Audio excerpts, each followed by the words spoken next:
अस्सलाम वालेकुम 10th class. तो बच्चों आज की हमारी टॉपिक है रिस्पायरेटरी डिसऑर्डर्स। हम लोगों ने जब पिछला चैप्टर बच्चों पढ़ा था उसमें भी हम लोगों ने सारा चैप्टर कंप्लीट करने के बाद लास्ट में हम लोगों ने डाइजेस्टिव सिस्टम में होने वाली जितनी भी बीमारियां थी, जितने भी डिसऑर्डर्स थे, उनको स्टडी किया था। सेम इसी तरह बच्चों हम लोगों ने इस चैप्टर में ह्यूमन रिस्पायरेटरी सिस्टम के बारे में पढ़ा। अब हम लोग रिस्पायरेटरी डिसऑर्डर्स को डिस्कस करेंगे कि कौन कौन सी बीमारियां जो हैं वो रिस्पायरेटरी ट्रैक के अंदर हो सकती हैं। ठीक है, तो सबसे पहली जो आपकी डिसऑर्डर है दैट इज़ ब्रोंकाइटिस। अब ब्रोंकाइटिस जो है बच्चों नाम से इंडिकेट है कि ये वाली जो बीमारी है ये आपके ब्रोंकाई के अंदर होगी। ठीक है, किसी भी बीमारी के लास्ट में बच्चों जब TIS आ जाए तो समझिए वो इन्फ्लेमेशन है। ठीक है, तो इसका मतलब है ब्रोंकाइटिस किसकी इन्फ्लेमेशन है, ब्रोंकाई की या ब्रोंकियोल्स में होने वाली इन्फ्लेमेशन को जब हमारे ब्रोंकियोल्स में या ब्रोंकाई में स्वेलिंग हो जाती है, फूल जाती हैं उसकी वॉल्स, तो हम कहते हैं ये ब्रोंकाइटिस हो गया।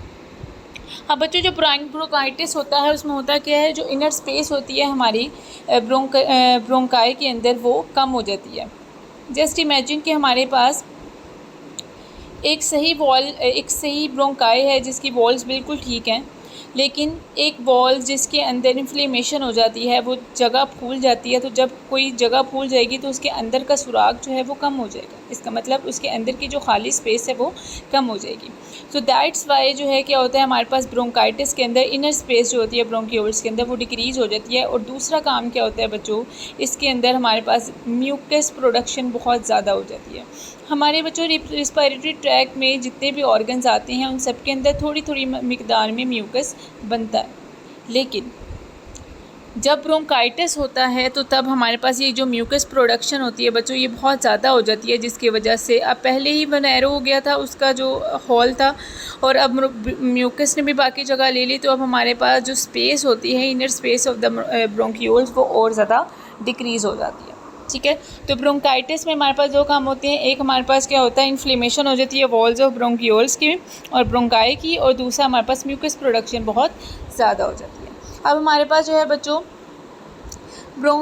जो ब्रोंकाइटिस होता है ये दो तरह की हमारे पास इसकी टाइप्स हैं। एक हमारे पास होता है एक्यूट और एक हमारे पास होता है क्रोनिक ब्रोंकाइटिस। ये आपको शॉर्ट क्वेश्चन आ सकता है, difference between acute and chronic bronchitis. अब एक्यूट जो है बच्चों होता है थोड़े अरसे के लिए कोई बीमारी होना, ठीक है, और क्रोनिक कहती हैं जो हमारे पास लंबे अरसे तक चलने वाली जानलेवा जो बीमारी होती है उसको हम लोग क्रोनिक डिजीज़ कहते हैं। ठीक है, जैसे कोरोना वायरस आया था वो भी एक क्रोनिक डिजीज़ था।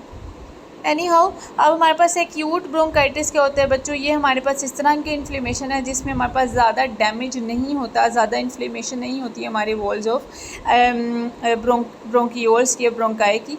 और हमारे पास ये जो जब एक्यूट ब्रोंकाइटिस होता है तो पेशेंट 1 या 2 हफ्ते में ठीक हो जाता है आफ्टर टेकिंग द मेडिकेशन।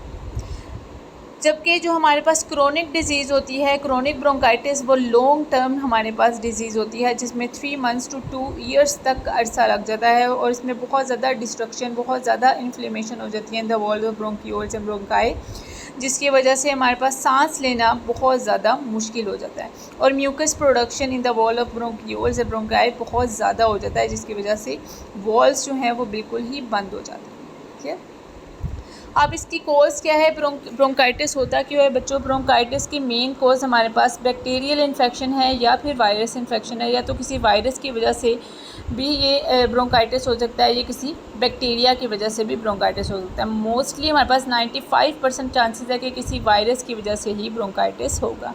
जैसे कि हमारे पास जो वाला वायरस हमारा फ्लू करवाता है, जो गला ख़राब जिसकी वजह से होता है, तो अक्सर हमारे पास वही वाले वायरस जो है ये ब्रोंकाइटिस के भी कोज़ होते हैं। इसके अलावा बच्चों हमारे पास एक कोज़ है इसकी टबाको स्मोक, जो स्मोकिंग करता है इंसान उसकी भी ब्रोंकाइटिस का मसला हो सकता है। अब इसका ट्रीटमेंट क्या है, आप मेडिकेशन लोगे, आप दवाइयाँ लोगे इस तरह की, उससे पहले ट्रीटमेंट से पहले बच्चों सिम्टम्स देख लेते हैं। सिम्टम्स क्या है हमारे पास? सबसे पहले जब भी आपने किसी भी रिस्पायरेटरी ट्रैक की डिजीज़ के बारे में लिखना है, उसके सिम्टम्स में आप लोग कफ़िंग लिखोगे। कफ़ लाजमी होती है, खांसी होती है, कफ़िंग हो जाती है, वीजिंग जो हमारे पास सीटी की आवाज़ आती है जब हम सांस लेते हैं उसको हम लोग वीजिंग कहते हैं। फ़ीवर हो जाता है अगर सीवियर कंडीशन हो, सर्दी लगती है। उसके अलावा शॉर्टनेस ऑफ ब्रीथ हो जाता है। शॉर्टनेस ऑफ ब्रीथ भी आपने हर डिज़ीज़ में उसके सिम्टम्स में ऐड कर देना है। आज के ट्रीटमेंट क्या है? मेडिकेशन करोगे आप, इस तरह की दवाइयाँ लोगे जिसकी वजह से आपको सांस लेने में थोड़ा सा फ़र्क आए, आपकी खांसी रुक जाए। और अगर वो वायरस की वजह से हमारे पास डिज़ीज़ हुई है तो वायरल आप एंटीबायोटिक्स लोगे। और अगर हमारे पास बैक्टीरिया की वजह से होगा तो आप लोग जो है एंटीबैक्टीरियल मेडिसिन्स लोगे, ठीक है। और आप लोग इस तरह की जगहों से परहेज़ करेंगे जहाँ पे स्मोकिंग हो या फिर पोल्यूशन, ठीक है। दूसरी आपके पास डिजीज़ है बच्चों एम्फीसीमा। एम्फीसीमा जो है बच्चों ये हमारे पास बहुत ज़्यादा आप कह सकते हैं क्रोनिक टाइप ऑफ डिज़ीज़ है और लॉन्ग क्वेश्चन के तौर पे अक्सर पूछ लिया जाता है। एम्फीसीमा जो होता है बच्चों it is a destruction of walls of alveoli. Alveoli हम सबको पता है पाउच लाइक स्ट्रक्चर है जो कि हमारे पास thousand of pouch like structures जो कि एक लंग बनाते हैं, ठीक है। आप ये पिछली क्लास में पढ़ाए हो। ओके, अब जो है बच्चों एल्वेलाई आप लोगों को इसका स्ट्रक्चर याद होगा कि इसका स्ट्रक्चर किस तरह का होता है। बच्चों इसके स्ट्रक्चर ऐसा होता है कि इसकी वॉल्स जो है वो काफ़ी ज़्यादा इसके अंदर फोल्ड्स होते हैं, ठीक है। जैसे आपको ये नज़र आ रहा होगा इसके अंदर काफ़ी ज़्यादा फोल्ड्स होते हैं। लेकिन एक हमारे पास एल्वेलाई है जिसमें बहुत ज़्यादा फोल्ड्स हैं और एक हमारे पास एल्वेलाई है जिसके अंदर फोल्ड्स कम हो गए हैं। Destructions of walls of alveoli, ये हमारे पास फोल्ड्स क्या हैं? वॉल्स के फोल्ड्स हैं। जैसे कि मैं यहाँ पे अगर एक एल्वेलाई बनाने की कोशिश करूँ तो ये हमारे पास कुछ इस तरह के एल्वेलाई जो है वो होता है नॉर्मल। लेकिन एक हमारे पास एल्वेलाई मैंने बनाया जिसमें हमारे पास कुछ इस तरह का। अब हमारे पास बच्चों अगर हम लोग देखें तो सरफेस एरिया इस वाले एल्वेलाई में ज़्यादा है क्योंकि इसके पास ये जो है वॉल का सरफेस एरिया काफ़ी ज़्यादा है कि वो इस सारी जगह से एयर को पास कर सकता है, गैसेस एक्सचेंज कर सकता है। जबकि इस वाले एल्वेलाई के अंदर क्योंकि डिस्ट्रक्शन हो गई वॉल्स ऑफ एल्वेलाई की, हमारे पास वॉल्स टूट गई जिसकी वजह से क्या हुआ कि surface area for the gases exchange भी डिक्रीज़ हो जाता है, ठीक है। In the emphysema the inner wall of alveoli become weak and then rupture, वो ख़राब होना शुरू हो जाती हैं जिसकी वजह से लार्जर सरफेस एरिया क्रिएट हो जाता है और जो है स्मॉल वंस वाला ख़त्म हो जाता है जिसकी वजह से गैसेस एक्सचेंज का जो सरफेस एरिया है वो डिक्रीज़ हो जाता है और पेशेंट जो है वो सही से ब्रीद नहीं कर पाता। अब एम्फीसीमा जो है बच्चों वो होता क्यों है? ये एक लॉन्ग टर्म इसकी कॉज क्या है? इसकी कॉज है कि स्मोकिंग।